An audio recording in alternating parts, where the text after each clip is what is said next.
Hello, hello mga pare ko. Kita nyo ang daming ubas. Ayan. Galing yan sa factory mga paro, uwi ng tropa. Bali, mangyayari nga nito ay maglalagay tayo sa plastic. Bali mga pare ko, pipili nga tayo ng maganda. Tsaka yung malalaki. Ipupunin natin itong plastic na to. Kita nyo. Siyempre, special talaga, quality, lalaki ng bunga. Shine Muscat. Bali, ang nangyari nga dito mga pare, di ba ang ubas ay isang mahabang ganun. Bali to, ginupit-gupit na siya. Kasi nga, may pinaglagyan din siyang plastic, hindi siya kasya. Kaya parang ginugupit-gupit na yung dulo niya. Ngayon, ang nangyayari, di inipon nila, sineparate nila ng lagayan. Kaya ito, sama-sama siya sa isang box na ganito. Kaya kahit siya itira-piraso lang, good quality pa rin siya mga pare. Kaya kinuha natin sa factory at para sa tropa, pangkain ng tropa, pangkutig-kutig ng tropa. Pipili lang tayo ng mga malalaki.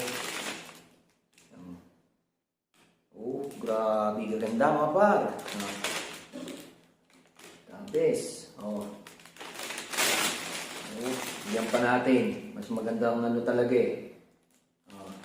Sobrang tamis nito mga par. Ibang-iba talaga sa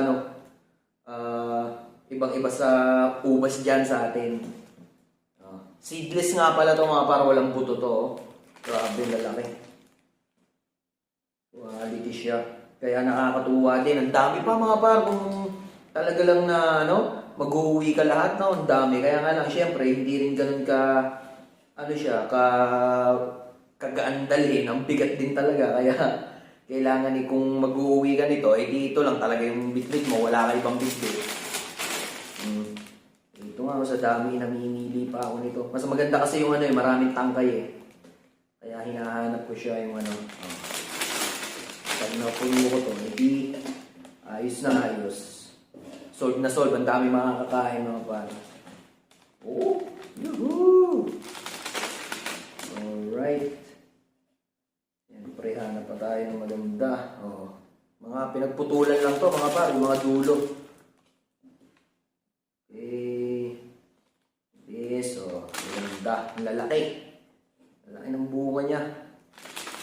Solid. Solid mo mga paro. Yan mga pare ko, okay na to. Kasi hindi na natin mahasaran to. Ang dami na nito. See?